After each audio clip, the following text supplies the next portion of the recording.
Welcome everybody to the second breakfast meeting of the UCI school year, sponsored by the Center for Real Estate. My name is Ed Colson, and it is my ongoing honor to be the director of the Center for Real Estate at UCI at the Paul Mirage School of Business. The real estate program is alive and well here at UCI. We have record enrollments in our real estate courses, both at the MBA and at the undergraduate level. And it's all due to the fact that we have a very supportive board of advisors who support the program with their with both their human capital and their financial capital. And we are so pleased and proud to be honored with that support.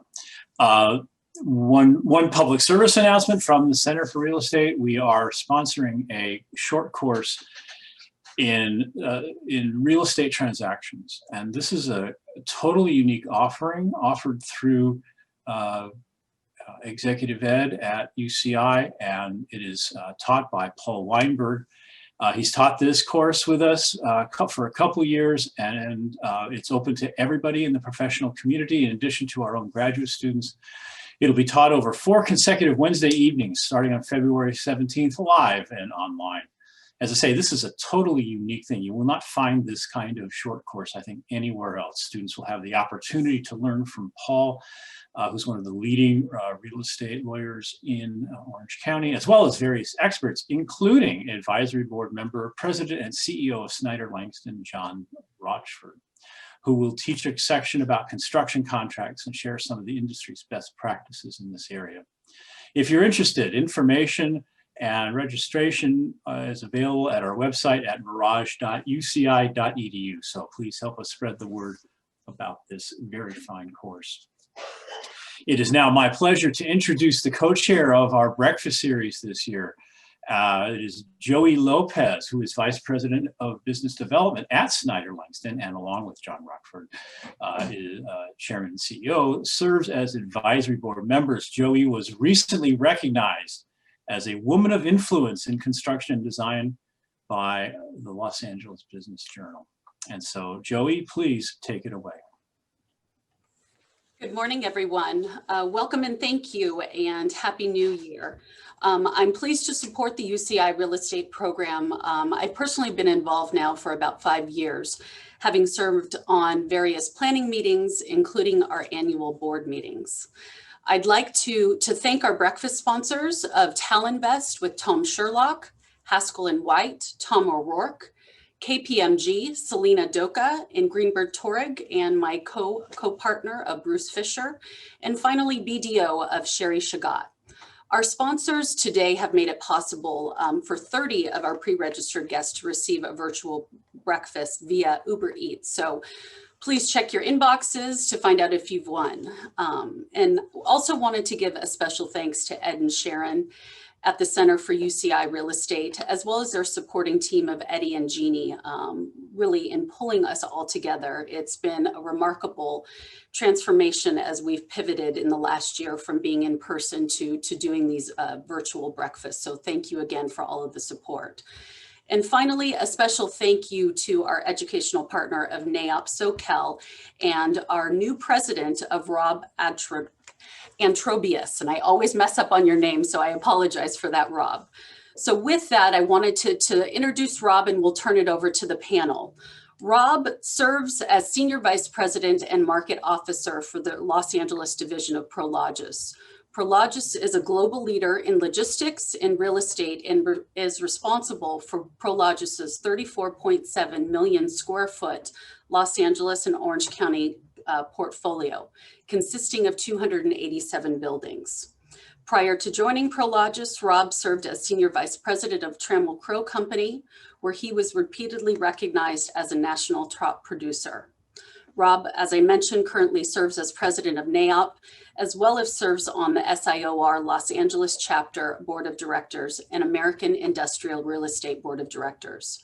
Rob has a bachelor's degree in real estate finance from USC and resides with his wife of 21 years and 2 children in Hermosa Beach. Welcome, Rob, and welcome to our panel. Thanks so much for that. very nice introduction. My wife's in the background, so it is 25 years, not 21, but otherwise I appreciate the introduction. As was mentioned, my name's Rob Antrobius, and I am this year's NAIOP president. With over 1,000 industry members, NAIOP SoCal is the leading commercial real estate association in Los Angeles and Orange County. We appreciate the strong partnership we've cultivated with the UCI Center for Real Estate over the last over 10 years now. And also a huge thanks to our moderator, Chris Dupre, who's also on the NAIOP Board of Directors, for setting up a great panel. Even with the challenges the pandemic has presented, NAIOP SoCal is gearing up for a very robust 2021. We've launched a diversity and inclusion task force that is focused on promoting an inclusive culture within both NAIOP SoCal and of course the industry as a whole. We already kicked off our first of many NAIOP University educational programs, and they are intended to provide timely updates on both developments and trends in commercial real estate. And we are expanding our government affairs work, which may be as important as ever in this day and age, with the commercial real estate industry being challenged by certain local and state governments looking to pass different initiatives and different laws that would have direct effect on many of our members.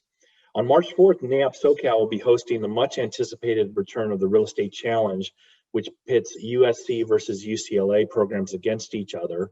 But also a big hope with COVID hopefully passing us soon is we hope that 2022 will finally allow us to have a real estate challenge that includes UCI and other schools from the area as we look to expand that program. And finally, we're planning in-person events to resume in June of 2021. Everyone cross your fingers for that. We'll be starting with our Orange County Barbecue Bash at the Balboa Bay Yacht Club, always a great networking event for professionals in real estate. And then we would look to follow that with our Orange County and Los Angeles County golf tournaments. Now, without further ado, I'd like to introduce our moderator, Chris Dupre of Trammell Crow Company, who did a great job of putting this panel together. Chris, I'll turn it over to you. Thank you, Rob. Good morning, everyone.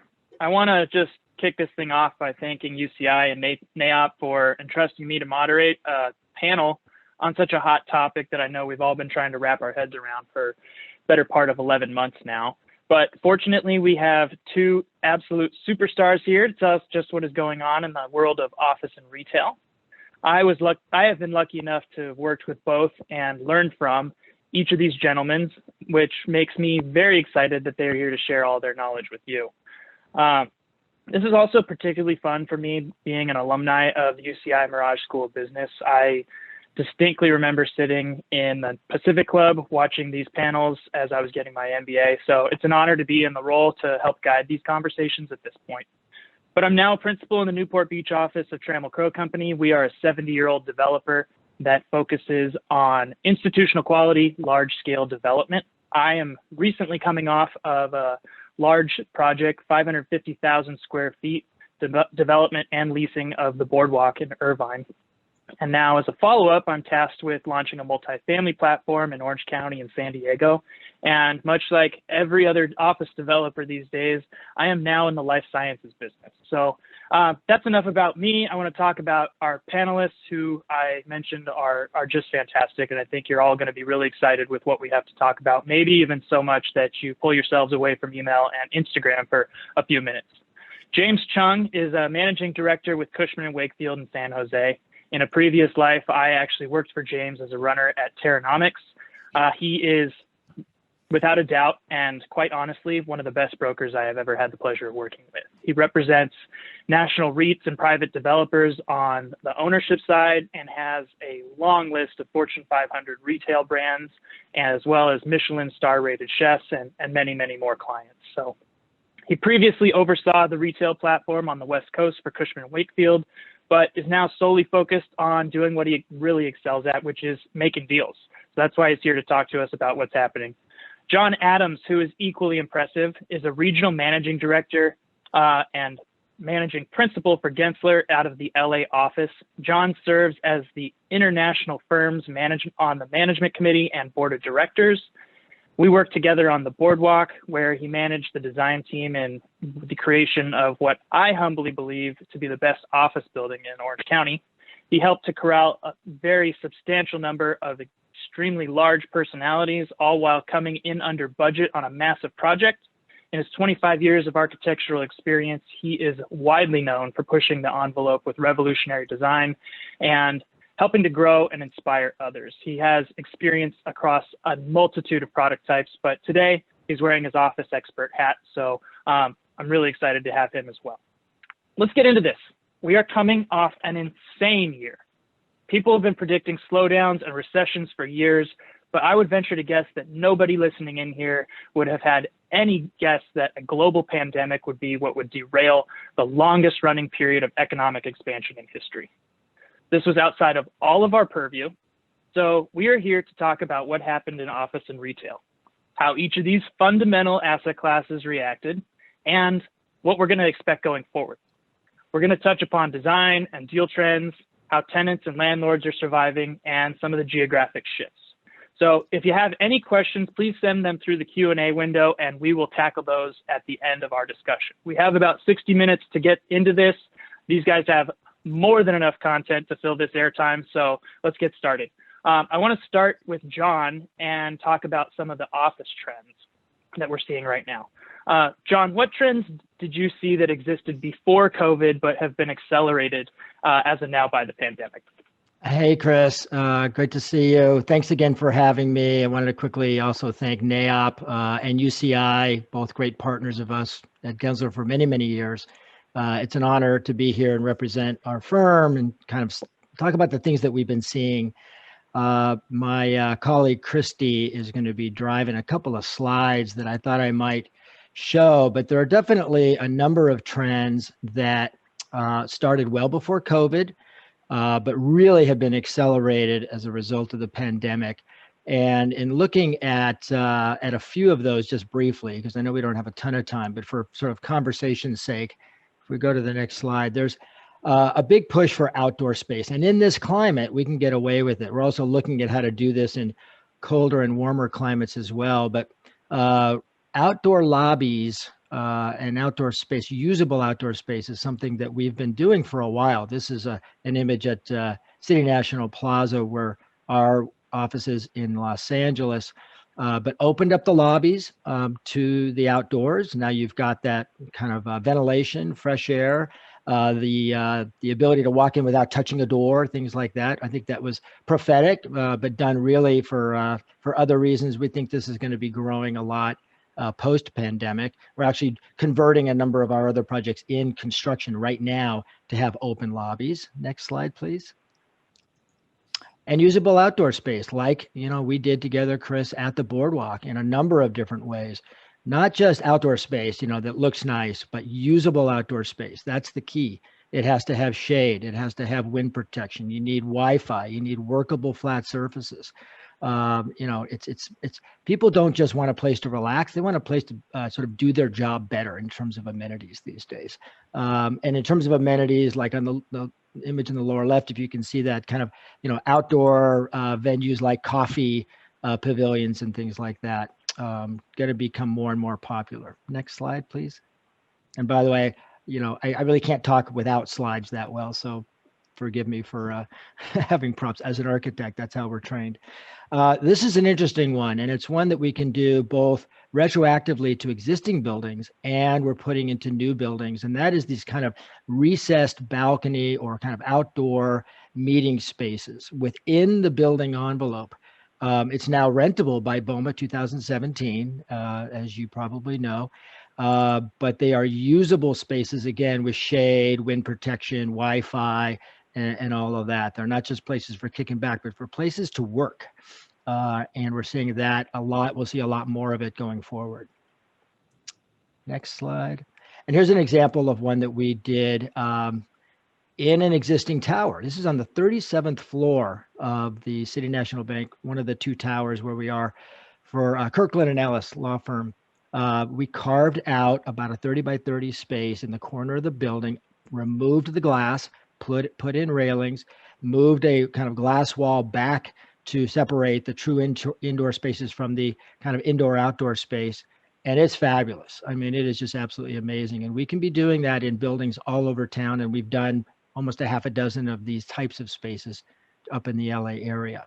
So I think these are just an example of some of the things that you're going to see going forward, in addition to all of the, the mechanical space, mechanical kind of upgrades and things that everybody talks about. And then, of course, just in the workplace, really giving people choice and balance so that they don't have to be either at a bench or in a private office, but there's dozens of different hybrid types of spaces that we're programming more and more into these workplaces, whether it's a tech firm or a law firm. So that's just a few of the things that I think we can talk about. I think, John, we got lucky at Boardwalk because we incorporated all those things prior to the pandemic, and it felt like we feel pretty smart at the moment. But I think, to be honest, it was just trying to do what was bigger and better than everyone. But those things are really taking off. They've differentiated our product. I think the other thing that we have seen that's been a big element of going forward is an enhanced management team and service element. So we've staffed our project with a really kind of a property management team on steroids, almost to the point of being a 5-star resort level quality. And having that extra staff and that extra quality of team has made us able to keep the project clean and communication stronger with our tenants. So making sure that when they're cleaning, they're highly visible, and it gives our occupants a peace of mind that we're maintaining the property properly. But I would say that one of the other elements that we have, it's a big question from our tenants, is about food. We have 2 restaurants, and we're fortunate that they'll both open back up when there's enough people in the building to be on site and justify their existence. But it's obviously a really difficult time for retailers. So James, I want to ask you, was COVID the nail in the coffin for brick and mortar retail? And how do you see the landscape going forward if it is to survive? Great question, Chris. And I think I answer it probably a handful of times on the daily. But again, thank you to NAIOP and UCI for the opportunity to be here, and Chris for the invitation. As they say, smooth seas don't make skillful sailors. And needless to say, I think we could all sail across or around the world at this point, especially after 2008, what we thought was the worst. Well, apparently it can get worse, and it has. Having said that, while the headlines in news and media all latch on to the doom and gloom of retail, while that is partly true, there have been a ton of success stories, during COVID, and no one really talks about it, only because they want to talk about, how many people per day are getting sick, how many people are dying, and while that's easy to talk about, what is or has been ignored are, again, those retailers that have had success. To address Chris's question regarding even just the food tenants, or rather a question more of a comment, the food guys, for the most part, obviously have struggled. There's a very simple formula that, most retailers operate by, and that's a health ratio. And while that health ratio can vary, and that health ratio is defined by, sales to occupancy cost, on the restaurant side, typically it'd be 10%. So if you make $1 million a year in revenue, you can afford $100,000 in total occupancy costs. That margin slims down for larger boxes like grocery stores, who are more closer to the 2 to 3% range. But really, when there's been obviously more of a partnership approach more than ever, trying to understand who should pay rent, why they should pay rent, how much they should pay rent. Obviously, there are bigger issues surrounding that regarding liquidity, both from the landlord and tenant. But really, how do you structure deals going forward to ensure success? And really, it should be based around that health ratio. And so in a mixed use project where the retail isn't often driving the project, it's more of an amenity, really encouraging landlords to at least temporarily, even potentially pivot to more of a percentage rent scenario. So there's a shared risk, but there's also a shared success. And just to get through this time, I mean, ideally we're past halftime at this point with the vaccine, but it's still, a big unknown. But really it's important more so than ever for that partnership to really be engaged and be, or not be adversarial.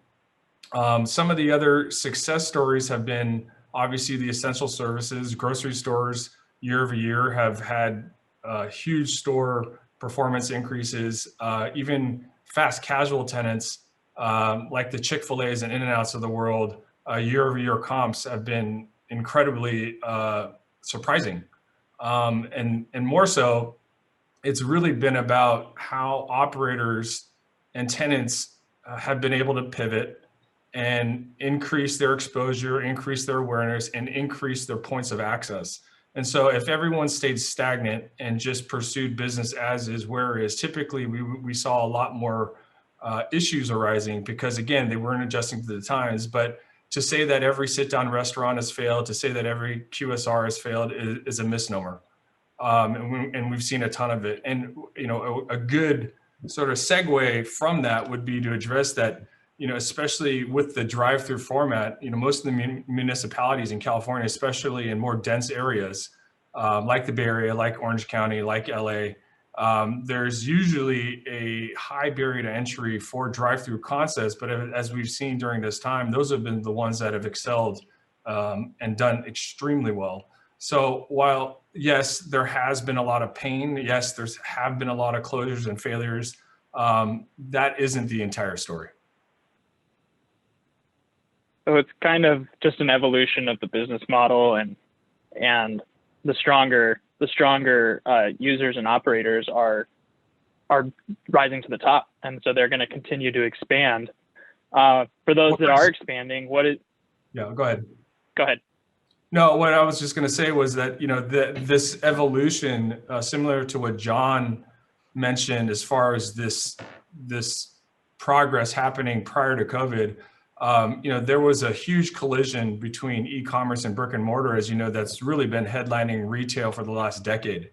And again, there's been this metamorphosis, if you will. And while everyone, from a human nature standpoint, does not like uncertainty, they don't like change, retail was already changing.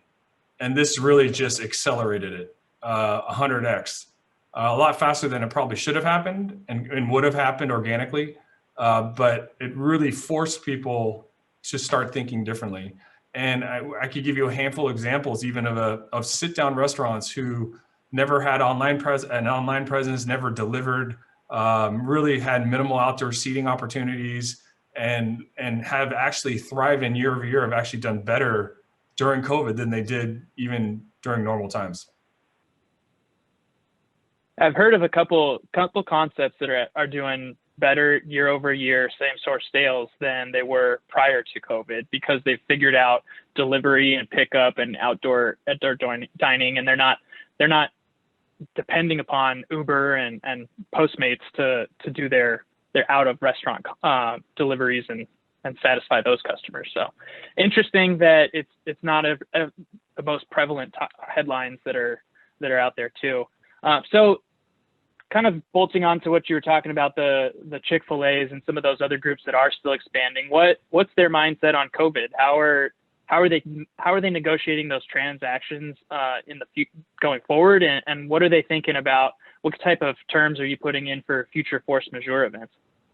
Well, that future force majeure language has actually really been the point of contention, especially once you get through the letter of intent, although it's now creeping into the letter of intent, which really more outlines business terms. And it very much has become a business term. But believe it or not, because of the deal cycles in our world are so long, particularly with a drive-through tenant, but let's just take a normal brick and mortar storefront. I mean, just to get through an LOI and lease, LOI, let's say, takes 2 to 3 months. Lease takes a similar time frame. Plans and permits is another 3 months. Construction can be another 90 to 180 days. So really everything we're working on is potentially at best a year out, probably more, realistically speaking, 12 to 15 months out. And A lot of the retailers, yes, a lot of people have been on the sidelines, but others have just really been thinking past it. And while you would assume that the market has softened, and yes, it has for really the B and C product, similar to what we saw in 2008, 2009. But for lack of a better reference, the Class A product has remained extremely competitive. And we've actually seen, even on the ground lease front, in referencing, the Raising Cane's, Chick-fil-A's, In-N-Outs of the world, set record comps. And it's again, these guys are doing $8, $9, $10 million out of these stores. And again, you reverse engineer the health ratio, you can do the math. It's pretty impressive to see. So while yes, the market has no doubt been impacted 100%, but that's again, just one chapter of the story. It doesn't tell the whole story. And again, maybe it's this natural, again, evolution of highest and best use, right? Because retail isn't often the highest and best use. And now it's kind of being forced out, if you will, in many ways. But at the same time, long term, this would have happened regardless. Just again, maybe not as quickly. Yeah, I think it's catapulted everything forward several years. The survival of the fittest. On the office side, we're kind of seeing the same thing. It's flight to quality again. It doesn't necessarily mean that rents, it's because of cheaper rents for Class A space. The big, nice new projects that are somewhat future-proofed are still leasing space. We've finished leasing half of our spec suites. I know that Flight and some of Irvine Company's new projects down in the Spectrum on the office side are leasing, but I think commodity space that's 2-3 generations old is still sitting a little stagnant. And asking rates haven't fallen yet, but landlords are giving big concessions like TIs and free rent. And we've been fortunate. We've actually pushed rents a little bit because we do have a better mousetrap and something that's up to date. And then I know that nationally, like you said, James, my counterparts in other offices are still seeing expansion on the office side. They're seeing large tech tenants that are growing. They're gobbling up and capitalizing on some of their options to expand within buildings because they know how long it takes to build these projects, that by the time that they decide they need it again out when COVID's done, that space isn't going to be around. So they need to almost play defense and take it before it's gone and capture it while they can, because it's going to take a year to build out the type of requirements that they're talking about. Yeah, and also, I mean, if we were to dive a little deeper into product types, and again, I stayed at 10,000 feet. I mean, again, there have been horror stories, especially with street front and high street environments. I mean, places like Rodeo Drive have actually stayed very competitive. Their rents still hover in the $600 to $700 a foot range, triple net on an annual basis. San Francisco Union Square, if you go walk the downtown, you'd be shocked to see how few people are actually even walking around. And the high water mark at one point was probably 1,000 a foot. That's probably closer to 300 to 400 a foot now. Velocity is definitely down on that side. But again, if you look at the luxury segment overall, and even looking globally, because we have a global leadership call once a month, and we've had since March every month. And places like Shanghai, Beijing, Tokyo, they've been calling it revenge spending, where instead of traveling and spending money elsewhere, they're spending it locally. So retailers like Louis Vuitton and the other really, the Balenciagas of the world, these guys are actually thriving. And it's a tale of two worlds, and it's hard to, frame it into one conversation, and you really have to get specific to address it properly. But again, it hasn't all been negative. Yeah. Well, I want to get John back in this conversation. I got one more question on deal dynamics. We saw a flood of rent relief requests across portfolio, different types of assets on our side. I'm sure that you guys did too. And while I think there was some legitimate needs, a lot of tenants asked for the sake of asking. And so as soon as you go back and ask for the backup behind those requests, why you need help, a lot of those disappear. And so there's legitimate needs, but then there's there's the tenants that do legitimately need help. And I was wondering what some examples of the remedies that your landlord saw or offered, and what some of your tenants requested. Is that for me, Chris, or for John? Yeah, James, I want to hit you, and then we'll dive back into a couple of John's expertise questions. Yeah, again, that 100% is a reality. The conversations initially began as rent deferrals, and those ultimately could be 6 months out, 12 months out, amortization of rent back into the deal throughout the primary term, amortization over short term. Again, this is 100% a function of the liquidity of the landlord and understanding their position. So the larger REITs could afford it, and some were even going as far as significant abatements and just letting them off the hook for certain periods of time. We probably saw more deferrals than abatements. Again, a lot of even percentage rent situations for certain periods of time. But here's what I think is a misnomer regarding the deferral solution. And you assume these guys and gals or operators can get back on their feet in a certain period of time, but to expect 1.5 to 2x rent, and again, going back to the original point discussed regarding health ratios, now they're at 20% versus 10%. I mean, that's a quick path to failure. And so while the deferral conversation has really been more popular, I think we're going to see a lot of that come to a head in 21, especially in 22. And again, I think there's going to be a lot more renegotiating going on. But for the most part, again, it's been a deferral discussion, which unfortunately is just delaying the pain. Hey, James, it's John. I got a question for you. You're talking, I think, more about retail or also office? Because it seems like some of the office users are staying fairly productive in this work from home mode. Is that Correct. what you're saying? 100% retail, John. I stay in my lane.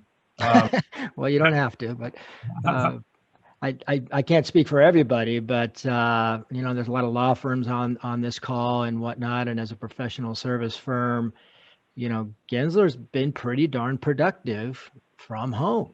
And we'll talk about kind of that in a second, I think, but surprisingly so. If you've got the technology and everybody's got a laptop and, all of that, and we've given some little stipends to people to sort of help them kind of set up at home and all of that. But from just a straight production point of view and the ability to kind of keep the bills out the door and pay the rent, it's been okay. It's been better than, you might think in a lot of cases. So, we were offered some deferred rent at an interest rate, and we said, no, thanks. We'll just keep paying our rent.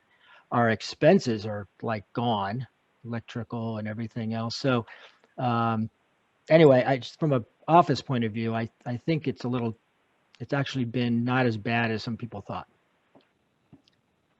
It's interesting. On the landlord's perspective, we're not getting parking income unless we have must-take parking.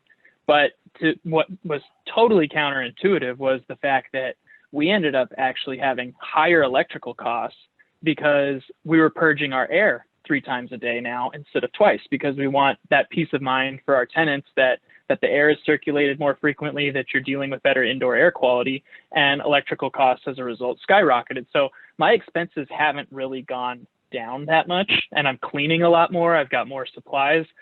So it's actually more expensive to operate the building, and NOI is obviously down because I'm not collecting extra hours HVAC and other revenues. But it's interesting that was counterintuitive for us. Your expenses might be down, but mine are up. Yeah. And the offset on parking, because we had a ton. Downtown parking is very expensive. We've just unloaded all of it because we could. That's not helping our landlord. It's helping us pay the rent, but it's not helping the landlord. And I think Sure. Going forward, I'm not so sure we'll get back to that level of parking that we had in the past, even with the same number of heads, because we'll be in this kind of hybrid mode, right? Right. So maybe you could talk about that. What does the future of office look like after, let's fast forward, it's 6, 8, 12 months away. The vaccine has took hold and we're going back to work. What does hybrid work look like? Yeah. Well, like I was saying, I think we've discovered pleasantly that we've been very productive from home. And so that impacts kind of how people want to go back into the office. You know, originally everyone couldn't wait to get back. This is going to be 3 months. We're all going to get back fine. But after you settle in for 6, 9, 10, 11 months of this, you kind of realize you can do a lot from home. So we have a research institute at Gensler that does a lot of survey work, and we've been sort of studying the workplace for many years. And we use that platform to do a series of surveys of workers across 10 different industries, 2,300 survey respondents about this kind of hybrid work model. And, you know, if given the option to go back to the office, how much would you like to go back to the office? And the responses were interesting. Almost 30% said they'd like to be full-time in the office. And there's an industry breakdown I'll show you in a second about that. But most, a little over half, said, you know, some mix of being in the office and being at home. And almost 20% saying full-time at home, which I actually am suspicious about. I think that's a response now. I think that'll change a little bit over time. Let's go to the next slide for a second. So we're dealing with this hybrid mode. And the reasons, you know, as people responded to why they want to get back into the office, not surprisingly, they want to be with colleagues. They want to socialize with them. They want that face-to-face impromptu time. And, you know, you can have 20 other little meetings without scheduling them when you're face-to-face. Now you have to schedule everything in 15 or 30-minute increments just for any little conversation. What I think is actually looming that people have sort of talked about, but I think are underestimating still, is the importance of mentoring and coaching and being close to the boss who's going to give you that raise, give you that promotion. And I think that face-to-face time is going to become more and more obviously important as we settle into this. And I think you're going to get a little bit of unplanned chaos about people sort of showing up unannounced to the office because they realize that their boss is going to be in that meeting, even though they're not supposed to be in the office that day. It's going to be kind of an interesting operational model, I think, because I think that coaching and development piece is huge. Not just because I like socializing with people, but I need the raise, you know, and that's what people are thinking. I need that raise. I need that promotion. Next slide, Christy, please. Thanks. So as you look at that spectrum of working from home and working full-time in the office over these industries, it's kind of interesting. Consumer goods and sciences was very hands-on practice. Full-time in the office was roughly half of the respondents. But then when you get down to like advisors and technology folks, you know, less than 20% think that they need to be in the office full-time. And much more of them think that they can work from home, either full-time or most of the time. So it really does sort of depend on what industry you're in. Legal is fourth from the top, and you know it's a mix. But again, I think the associates in the law firms are going to realize they need that face-to-face time with the partners, and I think their vote in 5-6 months from now is going to actually shift, and they're going to want to spend more time in the office than maybe they realize at the moment. Next slide. And then the question always comes up about, you know, density, how much space you're going to need and what kind of space people want in the office. And this is maybe back in that trends category of something that was already starting to happen pre-COVID. People getting a little tired of these dense open environments, right? But this, you know, survey, again, this was back in the summer and fall of last year, so pretty recent, said that, you know, a lot of people really want that kind of either mix of open and private or mostly private or totally private. There is definitely data to say that people want more options and more options where they can have a little more space and a little more privacy. So that starts to speak to how much room you're going to need in the office, right? And one of the reasons why we're bullish on the fact that the office space is still going to be critical for people's working, and that they're going to need a fair amount of space, even if they're in this hybrid work mode. I think as you start to ask your employees, you know, how much do you want to come back in the office, a lot of them are going to say 2 to 3 days a week. Okay, well, you're not gonna, and by the way, they have to be spaced out at least 6 feet apart, because at least for a while, that's what people are gonna want. Well, I doubt people are gonna take on a lot more real estate to accommodate that. I think what's gonna happen is they're gonna figure out, like we are, how there can be some sharing of the desk spaces. So a desk is used by person A Monday and Tuesday. Maybe it's vacant on Wednesday and gets cleaned real well. And then somebody else sits there on a Thursday and a Friday. And you've got to manage that with teams who need to work together and all of that. But in as we get more comfortable with that mode, I think you might be able to shed a little bit of space, depending on who you are, if you can get more of that sharing happening. But it's kind of an offsetting of like, I need more room between people, but I'm also going to share space if I can get the cleaning thing figured out. Does that make sense? Yeah, absolutely. I think you described me. Okay. I'm working from home. I like it. I miss interaction with my colleagues. I miss lunch and coffees and happy hours and having some socialization. I'm contemplating moving further away from my office because I'll only have to be in there maybe 2-3 times a week. So I'm okay with a little bit longer commute to live where I want.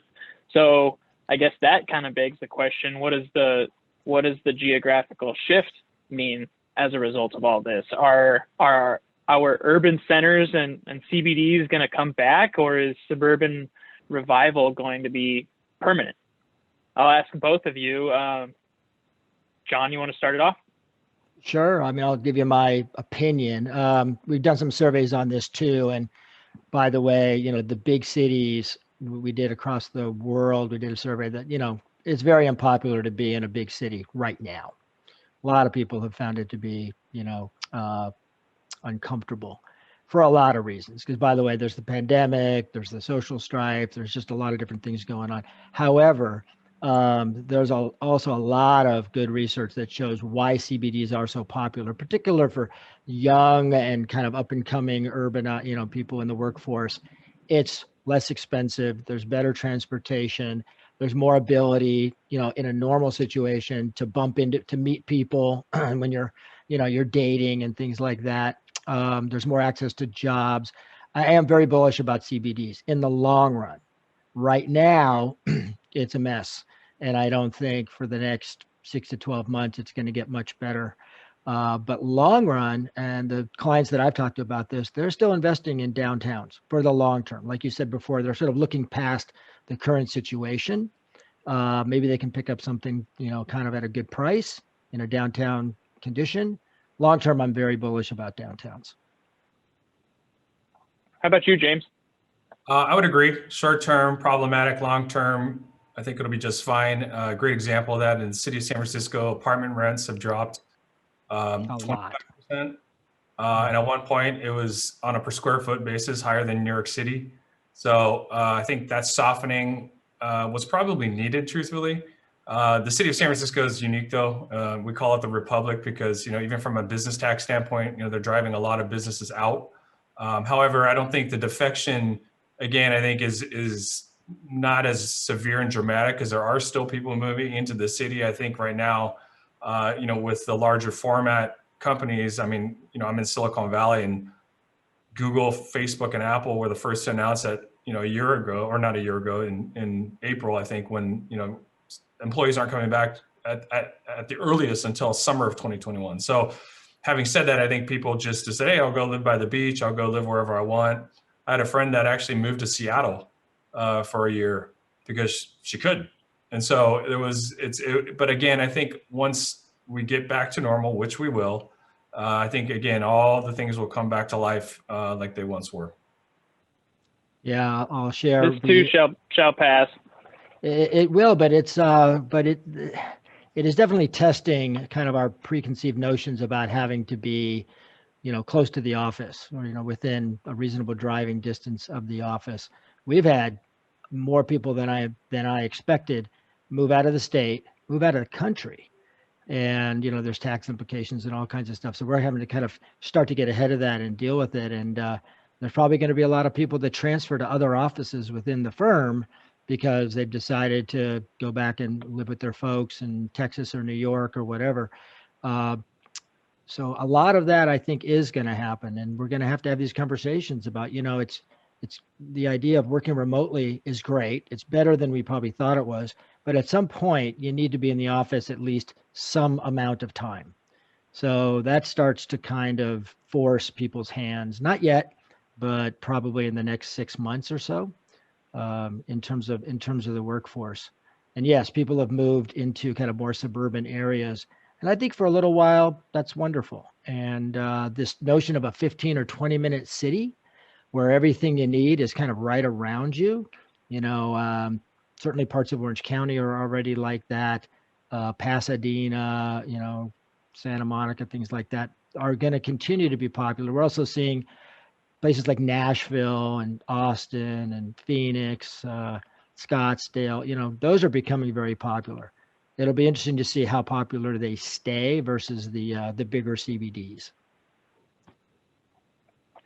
Yeah, I think that's true. Orange County doesn't really have an urban core. We're very suburban, so we've benefited with people moving in, and which has actually led to residential real estate prices skyrocketing.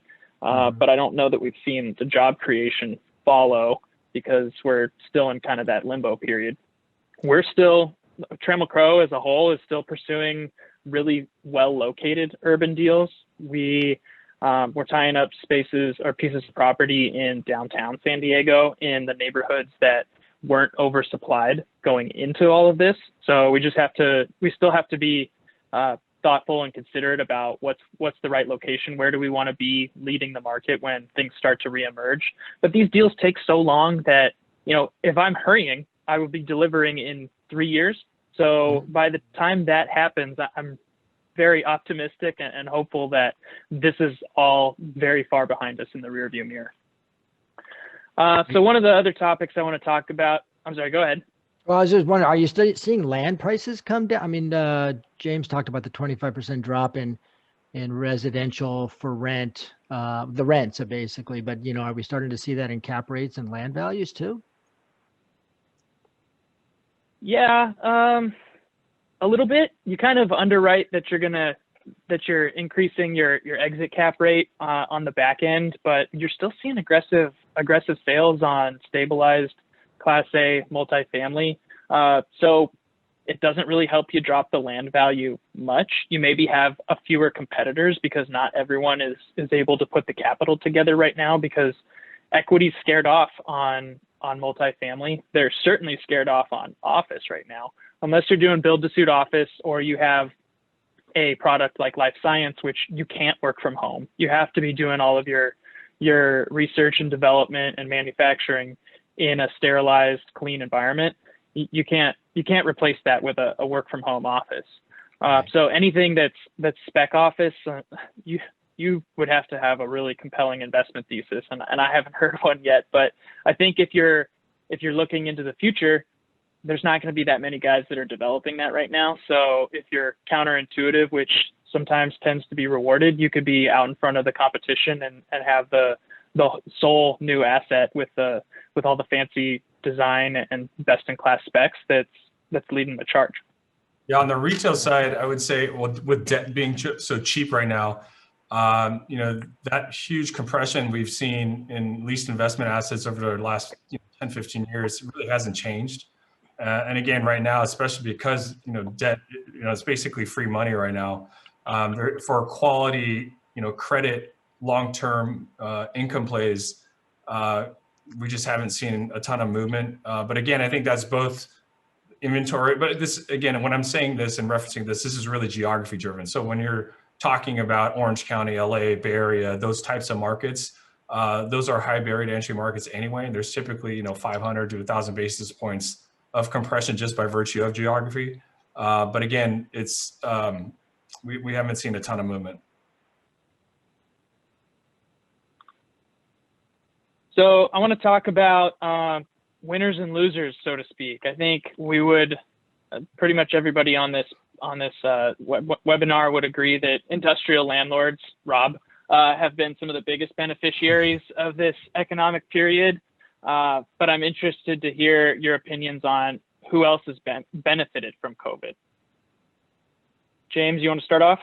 Yeah, happy to. And I've received a lot of great questions that I'm not sure we have time for. So I don't know if our contact information can be shared, just so that I can thoughtfully reply to everybody without doing it on the live format. So Chris, I'm not sure how we can handle that, but I've received a bunch of questions, so just a heads up. Yeah, I think there are some really, really interesting topics here that we can try and figure out a way to get answers to everybody. Great. But yeah, on again, at 30,000 feet, essential services have really excelled. And again, when I say essential, that's grocery stores, that's medical, that's obviously food service, that's, even call it gas stations. But again, as far as format goes, the open air lifestyle, neighborhood centers, anchored shopping centers. When I say anchored, that I mean a larger format, anchoring typically that in the daily needs format, Whole Foods and Amazon, the Safeway, that type of use. The enclosed mall has really been impacted significantly. I think, again, but that started pre-COVID anyway. And so the Class A product, the higher end product has still held on. But even them, they've really had a challenge. But I would say, on the smaller side, the local regional tenants, again, who don't have the liquidity, have really suffered greatly. And again, that could be in A centers and B centers, C centers. But unfortunately, again, there has been a lot of carnage. But again, on the flip side, there's also been a lot of success stories. Yeah, John, same question. Who are the beneficiaries? Yeah, I would add that, well, data centers, oh my God, our data center group is just busier than ever, with Amazon and all the other big tenants, obviously. Distribution centers, well, we don't do a ton of warehousing, but there's a lot of hybrid stuff that we're doing. And those tenants, as you know, Amazon, Google, and whatnot, are really doing well. Apple and these tech companies that are doing so well because everybody's online, are just really now starting to kind of figure out or take a position on going back to the office. So they're getting busy again, even on future office space, because again, they're looking over past kind of the very current condition, because you said it takes a year or two to get this stuff kind of all figured out. So those are winners that we're seeing. And then going forward, we're seeing not just in the sciences, which is huge, and we're talking with Trammell Crow, in your part of the world and in LA about kind of all the sciences opportunities that we're seeing. But on the hospitality front, I wouldn't put a lot of money into business-oriented travel because a lot of people have figured out how to do it this way instead of in person. They'll still go back a little bit in person, but the leisure kind of product for, like, I can drive there with my family, I can take a few days off over, say, in Palm Springs or Santa Barbara or northern San Diego County or something. Those, I think, very soon are going to start to become very popular again. So we're seeing investment spiking in the kind of reposition of hospitality from a kind of a leisure resort, family-oriented perspective. Those are a few examples of stuff that we're seeing. Yeah, I think that's kind of the same that we're seeing throughout. Life science, as I mentioned, is the hottest thing going right after industrial. And so everybody's trying to become an expert. If you were an office developer, that's your new gig. But it's here to stay. And there's obviously a heightened sensitivity to the need for vaccines and medications, just because this has been so prevalent and on everybody's mind minute by minute. But we've got an aging demographic, and so that'll just continue to be something that is in dire need. So let's talk about I'm sorry, go ahead, John. Well, the wellness thing, I mean, yeah, we are seeing a spike there as well, right? The decentralization of healthcare, starting to kind of push that out into office buildings and clinics and things like that. So that's also a zone that we think is going to get busier and busier because of the aging population, but also just it's cheaper, it's better in terms of how to deliver healthcare.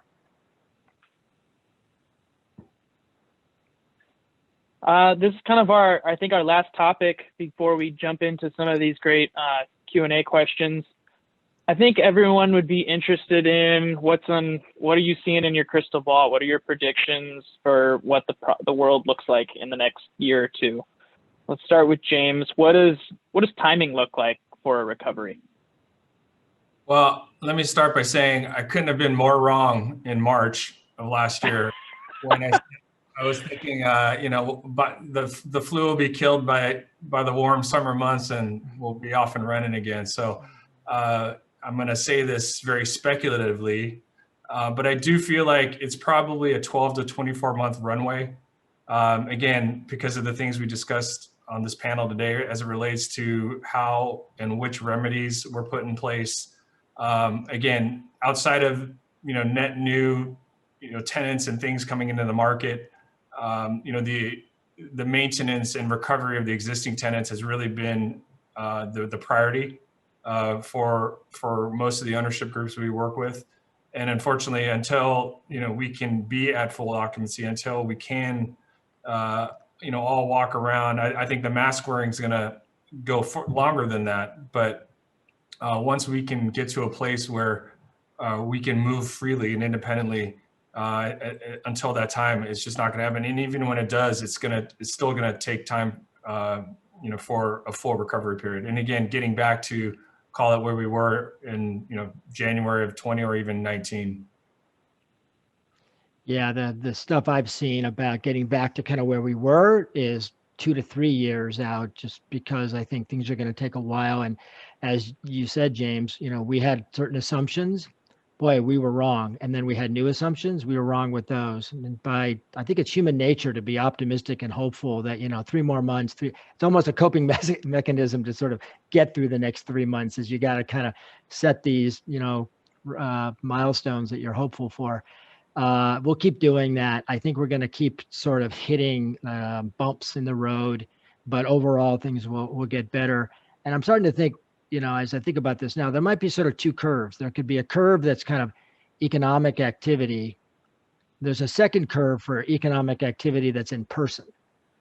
And for retail, it's kind of one and the same, but for office, it's not really one and the same.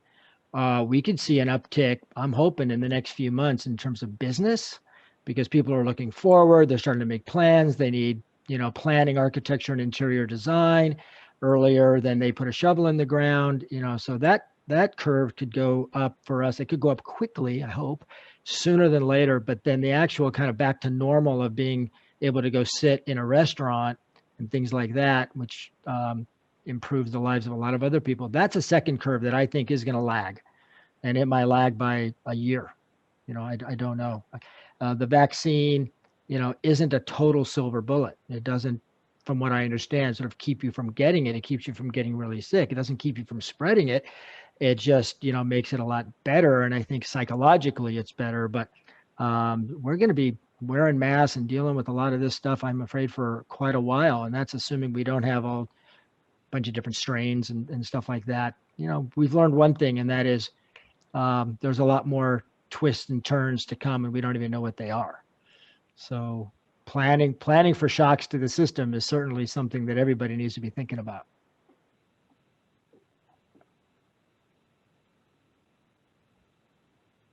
Oh, I think you muted, Chris. Thank you. In your 2 curve scenario, what are those, I guess on the office side, John, what do the shorter term and longer term space requirements look like? You talked about a little bit of that hybrid work model. What's your prediction for how much space we need? Yeah, it's a tough question. And again, I think it depends on the industry. Kind of, we looked at, how people want to go back to the office depending on what industry they're in. But I think in the short term, people are going to need a lot of the space that they have, because you're going to have 25 to 50% of the people in the office space, and they're going to need to be so spread out. It'll take up most of that office space. Over time, you'll get more ability to get closer together, share space as you layer people back in. So those 2 things may kind of cancel each other out, and sort of you may be able to just kind of make it work with the space that you have. Long term, if these efficiencies of working it from home can reduce the spatial requirement, And I don't mean like the size of the desk. We've already pushed that too far, but the ability to hotel, share desks, work in a lounge setting or whatever. I think you might see a small reduction in office for certain industries over time, but that's going to take a while to shake out because leases don't come up every year, and sublets for a while are going to be a dime a dozen. So I don't see a huge shift in demand for office space anytime soon. In the long run, I think we've gotten a bit smarter and we can use a little less. Yeah, I think you're right. I think it depends on market too, because there's obviously certain economic drivers and tenants that drive markets, like the Pacific Northwest is on fire because tech still needs space. But there's in our markets, there's lots of short-term extensions taking place, which means that in the next 24 to 36 months, you're going to have a lot of different occupants that are going to need to reassess their needs. And so with minimal amounts of space, almost none being built on the speculative office front, you're going to see a jump ball coming when all of those leases roll. And so if there is a landlord that actually does become very brave and start to build in a market where nobody else is doing it, I think there's the opportunity to be rewarded, because those tenants, those companies are going to want that futuristic design. They're going to be tired of having occupied the same space for 10, 15, 20 years. They're going to want something new and different. And that appeals to culture. That appeals to the people that they're trying to hire. And so you need to have that advanced workplace. If you're competing with other groups that are going to let you work from the comfort of your own home all the time, you better have something special to reward your employees for coming into the office. Yeah, I couldn't agree more. I call it musical chairs. You sort of put the new thing on the market and people will come to it. It doesn't mean the overall kind of vacancy rate goes down. It's just shifting kind of from old to new. And then I think what we may see is older product being not just totally repositioned, but maybe repurposed as something else. Office buildings can be converted into housing, as we've seen hotels and office buildings converted, many times over time. There's still a huge housing problem across the whole country, especially in California. So you'll start to see kind of repurposing to kind of take some of that stuff out of the market altogether. Last couple questions for you, James. Who are the users or the uses that are going to drive the recovery? You're probably already seeing some of it, but is there anything else following some of those that are going to get us going again?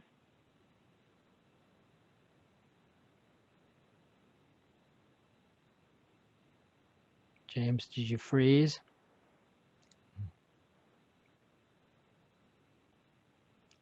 He may have froze and he's on mute. Sorry, James, are you there? Oh. James, you want to put your computer on mute? I've got you looped in with everybody. You there? Yeah, but my computer just froze. Oh, that's beauty of working from home. It's not foolproof. Do we still have John? Are you still there? Can you hear me? And hopefully the whole audience hear everybody. Yep, I can hear you. Yeah, John. All right. Everybody's fine. It's just wonderful. James. Okay. All right, James. So last question for you. What users or uses do you see in the near term that are going to drive our recovery in the next 12 to 24 months? And is there anybody that you see coming out of the woodwork? Absolutely. Can you hear me okay? I just called you from my cell phone. That works? Okay. Crystal clear.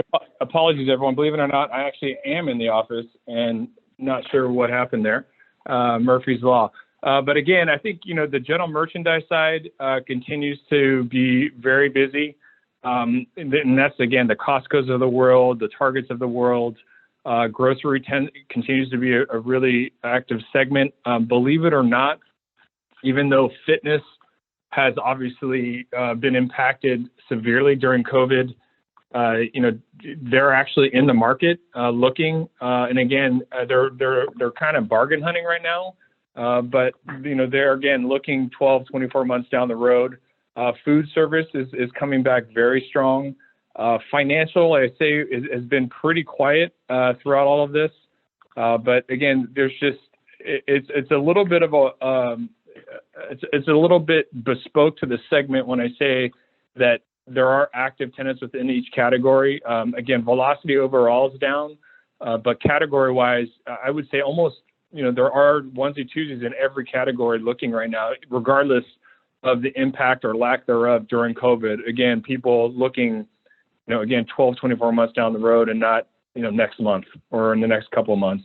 And again, even with the market not softening as much as you would assume, there is a very good level of activity. I'd be speaking incorrectly to say that we are at 2019, 2018 levels, but we're not that far off of it. Interesting. And John, last question: you think there's any operational or cultural shifts that you expect to see during our next 24-month recovery?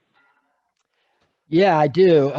Started to talk a little bit about, kind of that interaction with your colleagues and your bosses, but maybe it's a trend from before that's accelerated, but culture is really critical for all of these tenants, more than ever before. It's not like you can just go hire anybody you want. Even now, you need to provide a physical environment, but also kind of operational and cultural environment that is world-class. And I think you're going to start to see more and more resources allocated towards the operation of these facilities, either by a landlord like yourself, and you talked about what you're doing, seeing a lot of that being provided by these bigger landlords.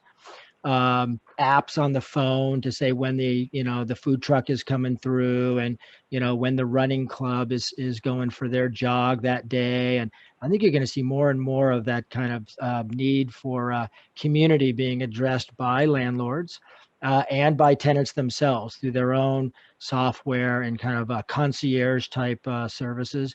I can tell you, we've had a receptionist. When we go back in, we're going to need 2 receptionists. And one of them is going to need to be a program, like a hotel, operations type person to deal with unexpected things that come up, and addressing people's kind of increased need for social activity and oh, by the way, I need to borrow a laptop or I need an iPad or this or that because of just these new work modes that we're going to see. So I think I don't know how you monetize all of that. If you're a landlord, maybe you figured it out, but it's going to be a need, and I think tenants will be looking for that extra assistance in dealing with the operational side of their business. I think you're exactly right on the concierge level of service. That's been our biggest differentiator at Boardwalk, and we are going to be layering that into any office, any multifamily project that we put forth in the future. It puts tenants' minds at ease, and it gives them an extension of their workforce. And so it's beneficial for a small user because they don't have to hire maybe as many people, but even a large user is able to leverage a bigger platform where we're duplicating this process on multiple properties. And so we're getting good at it, and it's helpful, and it's just something that hasn't been paid attention to a lot, and I think it will going forward. So we're looking at making that a fundamental part of all of our developments going forward. Yeah. So that is our program in terms of our general questions, but there's a lot of really, really strong questions from the audience. So I'm going to try and tackle a few of these with you guys in the time that we have left. Question for you, James. What are your thoughts on evolution of retail spaces themselves? Do you see a change in value, use of neighborhood centers versus lifestyle centers, or mixed use? Yeah,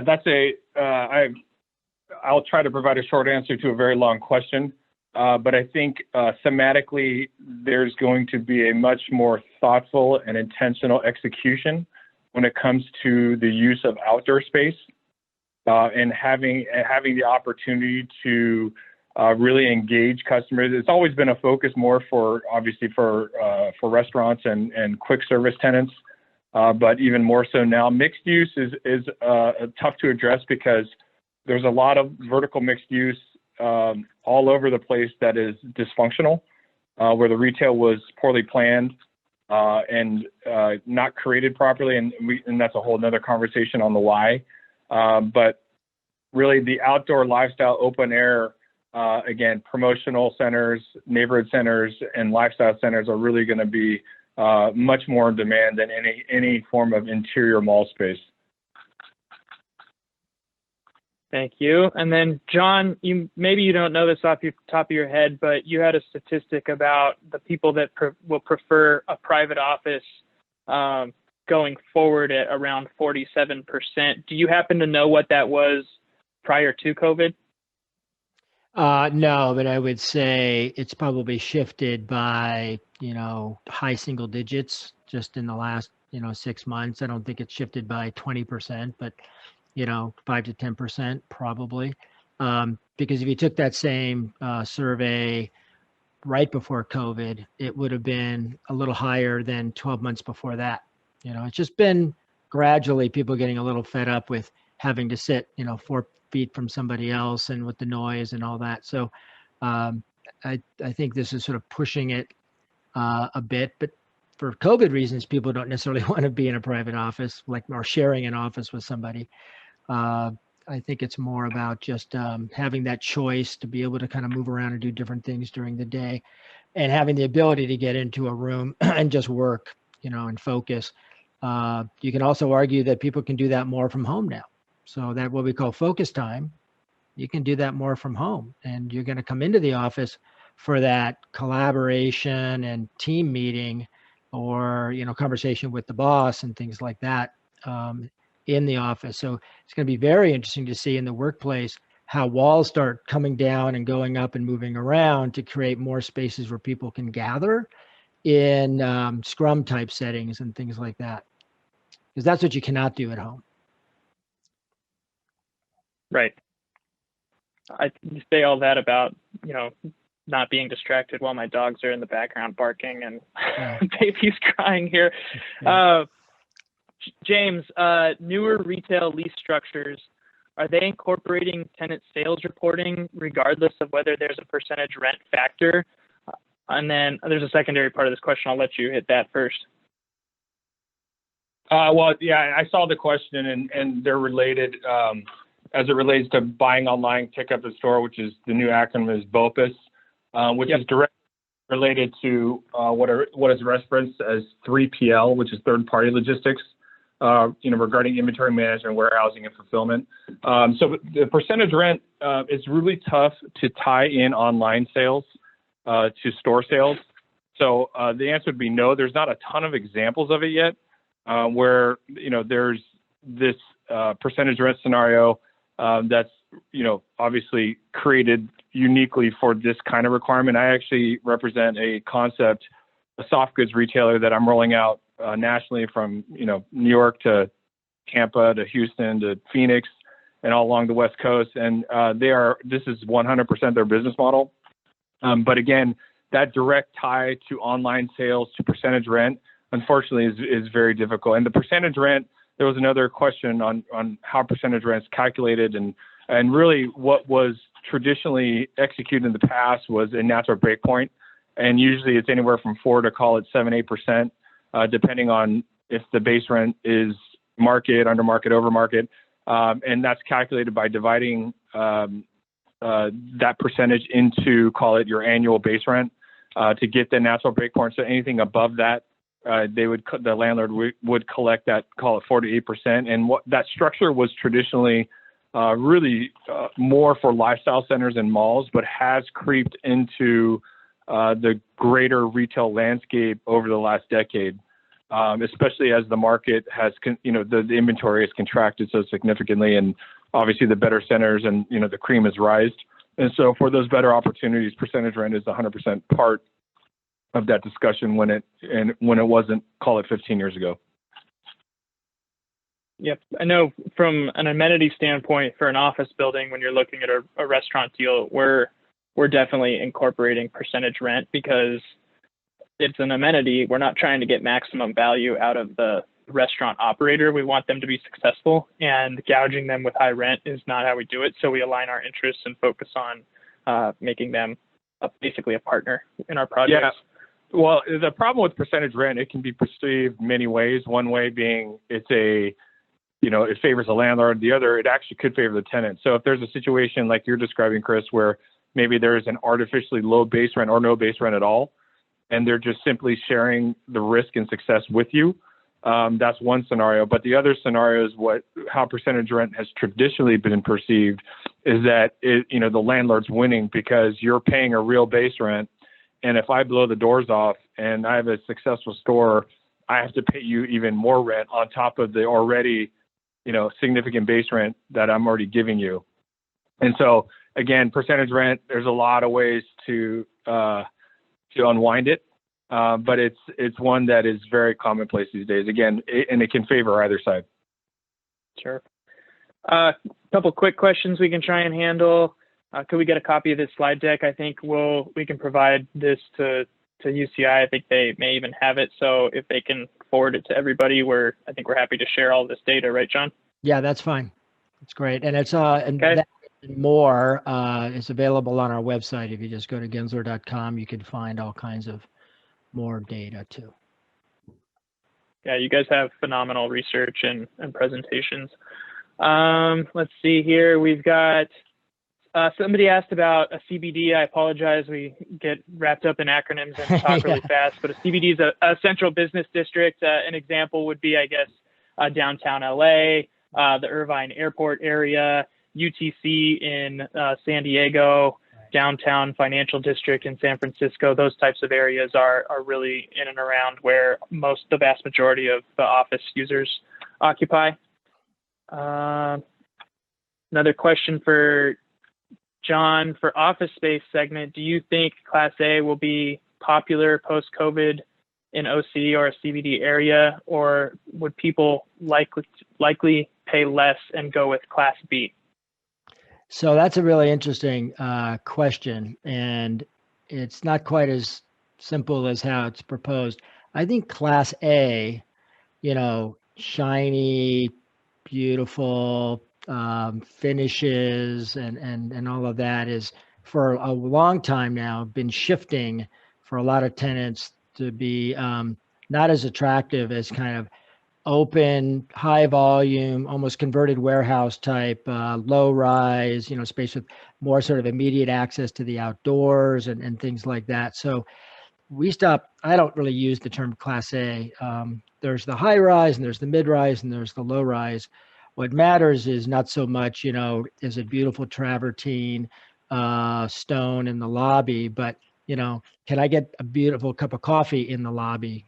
Do they have programming? Do they have access to the outdoors and things like that? A landlord that's sort of helping me kind of program activities and things like that. So I think the new Class A is kind of that flexible, more creative style office space, kind of like what you did at the Boardwalk, where it's a casual elegance, right? It's not stuffy elegance, it's casual elegance with lots of amenities. That's the new Class A. And it can be, I wouldn't say it can be anywhere. Part of being Class B or C, I think, is walkability to lunch and amenities and things like that. So being able to have all that kind of stuff for you to entertain your clients and have lunch and things like that within a short walk is part of the criteria that makes you call it Class A, but just desirable. Yeah, you could almost give office buildings a 100-point scale and do it based upon a point system. Class A is so subjective and such a wide range of properties that I have trouble, like you, utilizing that term and feeling like I'm accurately describing anything. But the criteria, real quick, the criteria is changed. It used to be like speed of elevators, and a nice lobby and all that. Now it's about, is it a healthy environment? That means a lot of different things. Is it accessible even to people outside of your tenant base? Is there open space that other people can use and things like that start to pull on the strings of kind of the social responsibility mandate, that we're seeing more and more. The criteria have changed, flexibility, Uber flexibility, and all that. Sure. There's a question on parking demand and how it was a hot topic before COVID, rideshare, et cetera, reducing demand. Do you have any data on post-COVID parking demand? My guess is it's a little too early to say, but anecdotally at Boardwalk, we built the project to be able to supply tenants with 5 per 1,000 parking, and we found that everybody asked for it. If you tell them they have to pay for it, they dig in a little bit more and start thinking about how much they actually need. So if you make it must take, they study it a lot more intently. But I would imagine that parking is going to be significantly diminished, the requirements, at least in the short term. We're definitely not seeing quite as much usage. But John, if you have data or something else to mention on that, I'd be interested to hear. Well, we don't have data for the future. We have, scenarios, I guess, and the scenarios have to do with working in shifts. So if you're going to work part-time in the office and you sort of stagger those shifts, you can use the same space, like you can use the same desk, over and over again. And that means your need for the number of spaces would go down. Absolutely. So a shared parking model, I think we will see, now that you mention it, in the long term, as people realize they don't need to be in the office all day, every day. Right. James, here's a fun one. Do you see movie theaters coming back? I do. I think people will be much more excited and take it less for granted, the opportunity just to gather with people. Again, 12, 24 months. It's funny. We just opened an brand new AMC theater over Whole Foods in a project we're doing in downtown Sunnyvale. And at one point they opened to 10% occupancy, which, as you can imagine, isn't very much. In fact, you could rent the theater for the cost, basically, to take a family of 4 just to see a movie. I do think, such a traditional form of entertainment, and obviously the movie industry is huge. I do think that, yes, has the way people engage new feature films as it relates to HBO Max or Netflix, or these ways that that Hollywood has come up with to continue to engage the end user, those being all of us. But yes, I do think, again, this is a moment in time. But yet, will it take some time to recover and return 100%? What that time frame is, again, we're all guessing here, but it's 100% believe that it will. I'm with you. I want movie popcorn and I want to go see James Bond. So I hope that it happens soon. I think that's about all the time that we have. I know there's a handful more questions that I think we would all like to hear answers to. I'm more than happy to type up my responses. It sounds like James was as well. And John, you're a fantastic professor, so I imagine you're probably willing to share a little bit more knowledge. But no problem. That's all the time we have. I want to thank John and James for taking the time to prepare for this and dedicate the time to a really interesting and stimulating conversation. I had a lot of fun talking to you about all this. I hope everyone else enjoyed it. And I will pass this back over to Joey to wrap things up. Thank you very much. Thanks, Chris, for leading this. Appreciate it. All right, everyone. Thank you for the opportunity. Amazing panel today and a great way to kick off 2021. Chris, I want to commend you on mentoring the program today. I remember many years ago you being an intern at Trammell Crow and getting your MBA at UCI. So you truly have come full circle. So congrats. And thank you again to John, James, and Rob for participating in UCI's event today. Again, great presentation. We welcome you to join us for upcoming events. Our next meeting will take place in March. And as you can see here on the slide today, thank you to all of our committee members. So everyone be well, be safe, and thanks again for joining us this morning. Have a good one. Bye-bye.